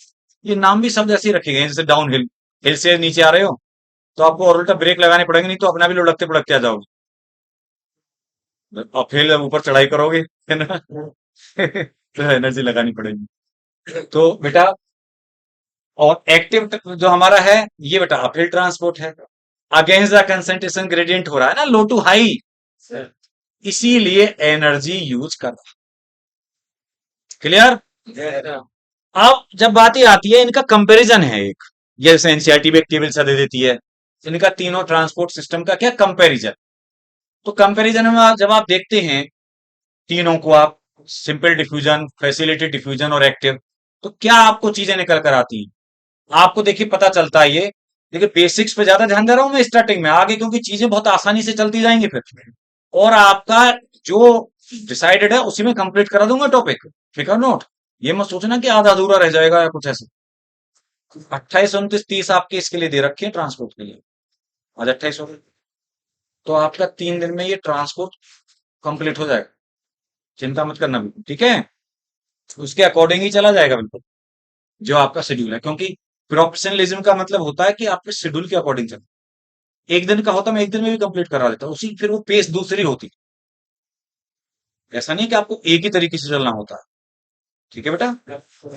अब क्योंकि हमारे पास जितना टाइम है उसके अकॉर्डिंग हम बात करें, तो देखिए यहां पर जब हम बात करते हैं, आपसे पूछें कि किसमें रिक्वायरमेंट है प्रोटीन कैरियर्स की, तो आप कहेंगे सर सिंपल डिफ्यूजन में नहीं है, फैसिलिटेटेड में है और एक्टिव। इसका मतलब दोनों में सिमिलरिटी हो गई है, फैसिलिटेटेड में और एक्टिव वाले में।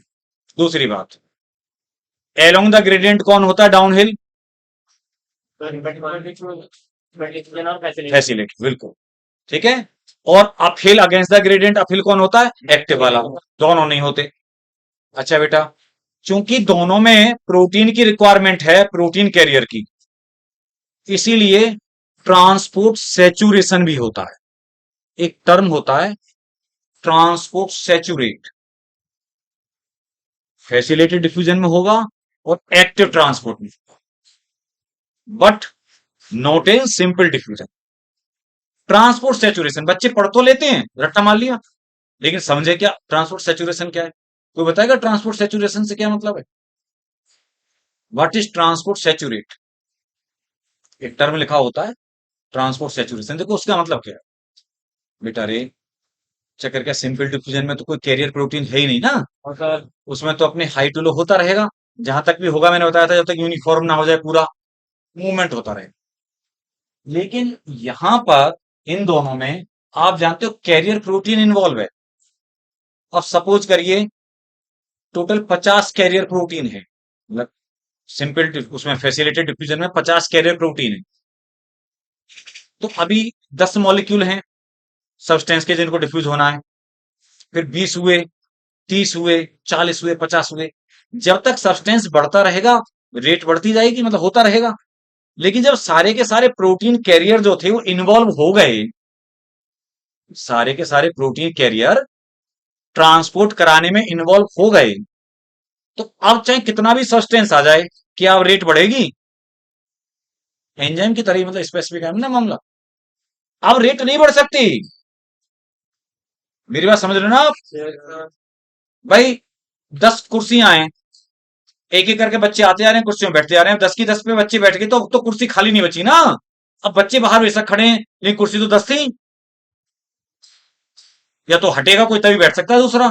ऐसे ही प्रोटीन कैरियर अब सेचुरेट हो गए, सेटिस्फाई हो गए, इसलिए ट्रांसपोर्ट सेचुरेशन हो गया, अब आगे मूवमेंट नहीं होगा जब तक कि वो फ्री ना हो दूसरा वाला, पहले वाला है ना। सर सिमिलर होता है एक्टिव में, वो दोनों मामले इसमें सेम है, इसीलिए उसको बोलते हैं ट्रांसपोर्ट सेचुरेट होना, या ट्रांसपोर्ट का सेचुरेशन हो जाना।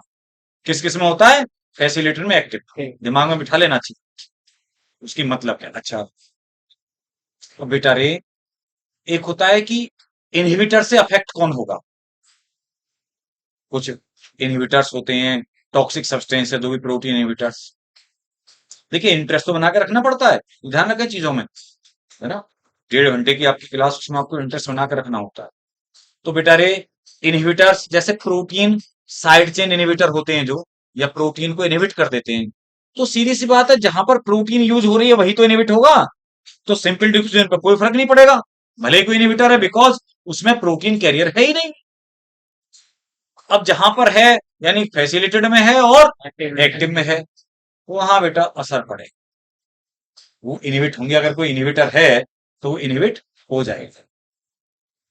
बहुत सारे ऐसे इनहिबिटर्स होते हैं, जब आप आगे पढ़ेंगे, या टॉक्सिक सब्सटेंस होते हैं जिनकी वजह से रेट डाउन हो जाता है, एंजाइम में पढ़ते हैं आप ये चीजें, ठीक है। Yes sir. तो ये आपको, और अगर कोई भी मन में आपके रहे ना कोई पॉइंट ऐसा, तो आप वो भी पूछ सकते हैं कि सर इसका क्या मतलब है, ठीक है। तो ये मैंने आपको बताया डिफरेंसेस सिमिलरिटी। जैसे क्वेश्चन आ सकता है कि in which one of the following character facility diffusion active transport so similarity, ये स्टेप से मतलब लाइन को जरूरी नहीं कि वही सेम आए, बेस उसी पर होगा, लेकिन बन के आएगा। ज्यादातर क्वेश्चंस जो होते हैं नीट में, आप देखना कभी उठाकर, 2-4% भी एक्चुअली रिपीट नहीं होते क्वेश्चंस, मतलब ज्यादातर 99% क्वेश्चन नए होते, बट आएगा तो उसी मसाले में से, इधर उधर से थोड़ा सा घुमा फिरा के आएगा।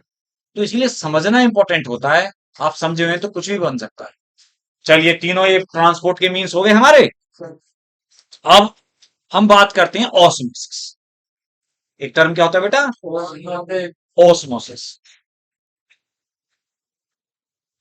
ये तो टाइम है ना थोड़ा सा, ऑस्मोसिस को कंप्लीट कर लेते। तो बेटा रे, देखिए, जो ऑस्मोसिस है, ऑस्मोसिस एक टाइप का सिंपल डिफ्यूजन है ना, लेकिन किससे होकर के डिफ्यूजन? मेम्ब्रेन से होता। और किसका है डिफ्यूजन? ये सबका नहीं है, वाटर का, या हम बोले सॉल्वेंट का, प्योर सॉल्वेंट, बेटा वो तो वाटर है जैसे। तो देखिए, डिफ्यूजन ऑफ सॉल्वेंट और वाटर मॉलिक्यूल्स फ्रॉम, अच्छा फ्रॉम की बोलने की जरूरत ही काहे को पड़ गई हमें, जब डिफ्यूजन बोल ही दिया हमने, तो अपने हाई टू लो तो होगा ही होगा भाई। हाई टू लो तो ऑलरेडी जब डिफ्यूजन टर्म यूज कर ही लिया हमने, तो हाई टू लो ही तो होगा। Yes sir. तो osmosis is the diffusion of pure solvent और water across semi permeable membrane और selectively permeable membrane और differentially permeable membrane। selectively permeable membrane और differentially permeable membrane एक ही बात है ऑलमोस्ट, जैसे प्लाज्मा मेम्ब्रेन होता है। और एक टर्म आता है सेमी परमेबल। देखिए मैं आपको बताऊं, थोड़ा सा टर्म मिसलीडिंग है। बहुत पहले से आप पढ़ते आ रहे हैं सेमी परमेबल, लेकिन अब एनसीईआरटी में नहीं है वैसा भी टर्म। केमिस्ट्री की एनसीईआरटी में अभी भी सेमी परमेबल टर्म है ऑस्मोसिस के लिए। तो आप कहेंगे कि ये अलग अलग कैसे थे, क्या माने हम? 2 साल पुरानी एनसीईआरटी देखेंगे तो सेमी परमेबल अभी भी लिखा हुआ है, मूवमेंट ऑफ सब्सटेंस या वाटर है ना बेटा, अक्रॉस सेमी परमेबल और डिफरेंशियली परमेबल, ये टर्म एनसीईआरटी। लेटेस्ट एनसीईआरटी में है सेलेक्टिवली और डिफरेंशियली। सेमी परमेबल हट गया, पहले उससे पहले चलता था केवल सेमी परमेबल। अंतर क्या है बेटा? अगर हमें डिमोन्स्ट्रेट करना है ऑस्मोसिस को, डिमोन्स्ट्रेट करके दिखाना है ना बच्चे को, semi permeable membrane best. Semi permeable membrane actually क्या होती है बता दूं आपको, परमेबिलिटी साथ में बता देता हूं, है ना, ये भी हमारा टॉपिक हो जाएगा। एक होती है इम्परमेबल मेम्ब्रेन। इम्परमेबल मेम्ब्रेन ऐसी होती है बेटा जिससे होकर के कोई भी सब्सटेंस पास नहीं कर सकती, कोई भी सॉल्वेंट सॉल्यूट कोई भी पास नहीं कर, उसको क्या बोलते हैं? इम्परमेबल, ठीक है। कोई भी सब्सटेंस पास नहीं करता। कोई जानता है कोई ऐसी मेम्ब्रेन का नाम? देखिए, आपको ये विश्वास से पढ़ना पड़ेगा बेटा, और जितनी भी मैं क्लास लूंगा, क्योंकि एक चीज हमेशा ध्यान रखिए, मुझे तो ये लगता है कि मुझे ये पता है कि प्रॉपर बच्चे को क्या पढ़ाना है, कितना। क्योंकि बेटा शायद ही इंडिया का कोई ऐसा सेंट वो होगा, या टॉप का, एम से लेकर के दिल्ली के सारे मौलाना, जैसे मेरा पढ़ाया हुआ बच्चा ना, मेरी बात समझो, या जिससे पढ़ाए हुए मेरे स्टूडेंट ना, एम्स दिल्ली तक, पीजी कर चुके, एमएसएमडी, एमसीएच कर रहा है एक मेरा पढ़ा हुआ ही मौलाना में, नेफ्रोलॉजी यूरोलॉजी। तो बेटा मतलब बस आपको क्या है, आपको क्या करना है कि आपको देखिए सारे टीचर आई थिंक जो भी आपको पढ़ा रहे हैं वो देखिए आप जानते हैं वेल एजुकेटेड, आपको बस प्रॉपरली ईमान अपने साथ ईमानदार रखना। अगर आप अपने साथ ईमानदार है ना, दुनिया क्या कह रही है क्या फर्क पड़ता। आप अपने साथ ईमानदार, अपने आप को धोखा मत दीजिए। धोखा मतलब ये होता है, समझ रहे हो ना आप, यार हम तो बहुत पढ़ते हैं, आपका मन तो जानता है कितना पढ़ते हो, दूसरे से कहने से क्या। खैर, तो मैं क्या बोल रहा था बेटा, देखिए यहाँ पर कहाँ पे था मैं, मुझे याद दिलाओ जरा, मैं कहाँ पे, इम्परमेबल। तो पता है जैसे एक होती है सुवेराइज्ड बॉल, एक होती है क्यूटिनाइज्ड बॉल। क्यूटिन एक सब्सटेंस होता है जिसकी बनी हुई बॉल होती है, या सुवेरिन की बनी हुई। पढ़ाऊंगा वैसे, एनाटॉमी पढ़ी है ना आपने, प्लांट एनाटॉमी? नहीं नहीं अभी पढ़ी नहीं सर, नहीं पढ़ी। वैसे पढ़ी होगी पहले, अलग वो बात अलग है, इस साल अलग। तो बेटा प्लांट एनाटॉमी में एंडोडर्मिस होती है, एंडोडर्मिस के एस्पिरिन स्ट्रिप पाई जाती है उसमें सुवेरिन की बनी हुई, उससे होके वाटर क्रॉस नहीं कर सकता, एक फैटी सब्सटेंस है वो, ऐसी क्यूटिन है ना बेटा। कॉर्क सेल होती है, कॉर्क क्यूटिनाइज्ड। तो बेटा ये ऐसी वॉल है, देखिए आप ये मत कहना कि मेम्ब्रेन की बात हो रही है, आप तो वॉल बता रहे हैं सर। सेल वॉल भी एक टाइप की मेम्ब्रेन ही है, जो भी बाउंड्री बना रही है वो सब क्या मेम्ब्रेन है ना बेटा। तो मैंने क्या होता है इम्परमेबल मेम्ब्रेन में cutinised and suberised wall of plants. Clear? मैं बात करता हूं परमेबल, पहले इम्परमेबल फिर परमेबल ले ली मैंने, जो किसी को भी ना रोकी, कोई भी पास हो जाता है, चाहे सॉल्वेंट हो। बेटा सॉल्वेंट सॉल्यूट तो जानते हैं ना, सॉल्वेंट आई थिंक विलायक हिंदी में, और सॉल्यूट विलय, विलय है ना जिसको विलय। हाँ, पूरे हिंदी की टर्म इतने नहीं पता, लेकिन काफी पता है बेटा अभी मुझे। तो पता है उसमें सॉल्वेंट और सॉल्यूट दोनों पास हो सकते हैं, बस साइज तो मैटर करेगा बेटा, कि जो छोटे छोटे हैं वो जा पाएंगे, ऐसा थोड़ी है तुम कहो सर मेम्ब्रेन्स होके चौक को पास करा दो यार ऐसे कैसे हो जाएगा, है ना। इतने माइक्रोस्कोपिक सेल है उसमें भी सारे। खैर, क्योंकि अल्ट्रा इलेक्ट्रॉन माइक्रोस्कोप के बिना तो आप सेल ऑर्गेनेल्स को देख ही नहीं सकते, नॉर्मल माइक्रोस्कोप से नहीं देख सकते इतना ज्यादा माइन्यूट स्ट्रक्चर्स। अच्छा, इसमें कौन आता है, सेल वॉल। जो हमारी नॉर्मल प्लांट की सेल वॉल होती है ना, सेलुलोजिक या लिग्निफाइड सेल वॉल, वो फ्रीली परमेबल होती है, सेल वॉल किसी को नहीं रोकती। प्लाज्मा मेम्ब्रेन है जो आगे अवरोध पैदा करती है, रुकावट के लिए खेद है, टैग लगा देती हूँ। तो एक्चुअली दो बातें हो गई, और तीसरा सेमी परमेबल। सेमी मींस आधा, हाफ। तो सेमी परमेबल क्या होती है, थक गई लाल, तुझसे बोल रहा हूं, क्या नाम है, मरहबा। पीछे को ऐसे क्यों सहारा ले लिया, आगे को बैठा, देख मैं बैठा ना, वो हमारे लिए तो खड़ा होना ज्यादा आसान है, बैठना ज्यादा मुश्किल है टीचर्स की। तो बच्चों की पनिशमेंट होती है खड़ा करना क्लास में, टीचर्स की पनिशमेंट होती है लगातार बिठा कर। मैं बता रहा हूं मैं। तो बेटा रे, सेमी परमेबल, आधा परमेबल, पता है एक मेम्ब्रेन है ये। अब इस मेम्ब्रेन से होकर के सॉल्वेंट पास हो जाते हैं, सॉल्यूट कोई भी पास नहीं होगा, तो ऐसी मेम्ब्रेन है सेमी परमेबल। तो इसीलिए तो बेस्ट है ये टू एक्सप्लेन ऑस्मोसिस, बिकॉज आपको बोलना है कि ऑस्मोसिस से होकर वाटर डिफ्यूज होगा केवल, है ना, सॉल्वेंट होगा, कोई सब्सटेंस डिफ्यूज नहीं होगा बेटा। क्लियर? ये बच्चा, ये तेरा भी बेटा चेहरा देखा हुआ सा लग रहा है मेरा। ओके ओके, तो कुछ चेहरे से मुझे ऐसे लग रहे हैं, आते आते देखे दाखे होंगे। तो और बेटा देखिए, अब बात करते हैं हम सेलेक्टिवली या डिफरेंशियली परमेबल। सेलेक्टिवली, सिलेक्शन करना, चलनी होती है ना, चलनी है, छलनी जानते होगे, चाय वाय कुछ बच्चे पीते होंगे। अच्छा, बहुत से नहीं पीते। अच्छा, मम्मी कह देती है ना काले हो जाओगे चाय पियोगे, ऐसा कुछ नहीं है, मैं तो नहीं हुआ, जितना हूं ऐसा ही हूं।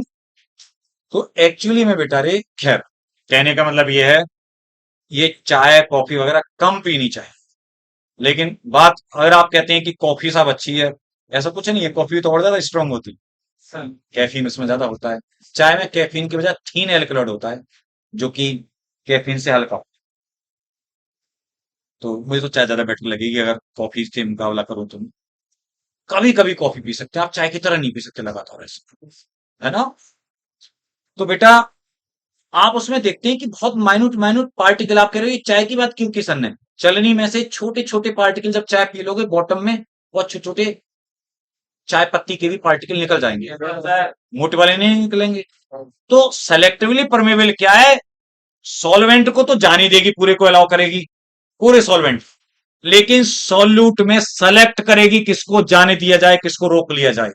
सेलेक्टिवली परमेबल, मेरी बात समझ गए आप। यस सर सेमी परमेबल में केवल बेटा सॉल्वेंट, कोई भी सॉल्यूट नहीं, और सेलेक्टिव परमेबल में पूरा solvent and some solute molecules yes sir select.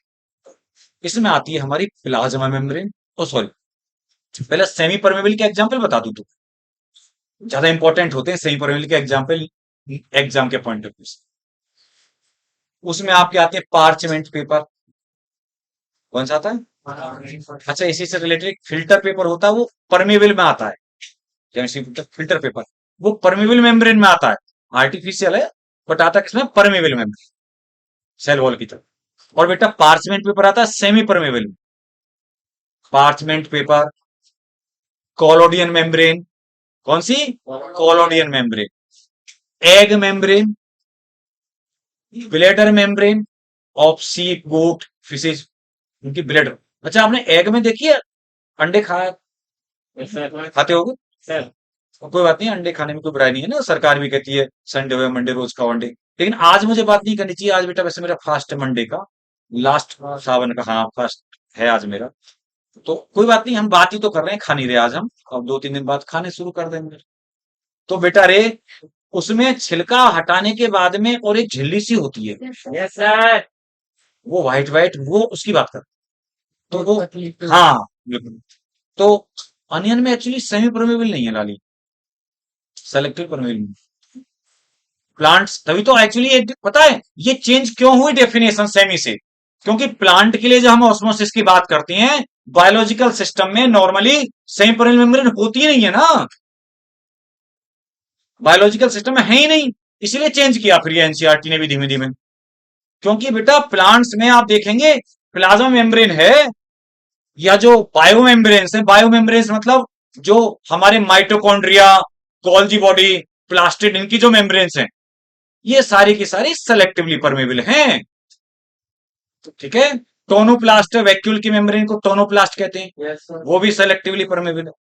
तो सेम परमेबल में मैंने कोलोडियन मेम्ब्रेन बताया, एग मेम्ब्रेन बताया, पार्चमेंट पेपर बताया, ब्लेडर मेम्ब्रेन बताया, एक कॉपर फेरोसाइनेट मेम्ब्रेन होती है आर्टिफिशियल, ये भी। तो आपने देखा सारे आर्टिफिशियल से नाम है, बस कुछ छोड़ दिए जाए गिनती के, ब्लेडर और ये एग मेम्ब्रेन, इसीलिए शायद ये बेटा चेंज हुआ। क्लियर है, तो ये सारी मेम्ब्रेन क्लियर है। तो ऑस्मोसिस भी आप समझ गए, तो अपने ज्यादा पानी से कम की तरफ होगा, ठीक है। और जिस फोर्स के साथ होगी ना ऑस्मोसिस, सर वो ऑस्मोटिक प्रेशर है। यस अरे यार जिस फोर्स के साथ डिफ्यूजन होता है वो डिफ्यूजन प्रेशर, जिस फोर्स के साथ अंदर आ रहा है पानी सेल के या सिस्टम में, वो ऑस्मोटिक प्रेशर। वो भी एक हाइपोथेटिकल टर्म बताऊंगा मैं थोड़ा सा, कल को भी बात है, शायद मेरी कल भी होगी, ऑब्वियसली बात है, ठीक है। अभी तो मुझे पहली बार इन्फॉर्म हुआ था, तो मैंने कहा ठीक है, मुझे मजा आएगा। तो कल मिलते हैं, ठीक है। ये सारी बातें जो बताई हैं सब अच्छे से याद रखना चीजें, सर और फिर आगे टर्मिनोलॉजी को बढ़ाएंगे। Thank you sir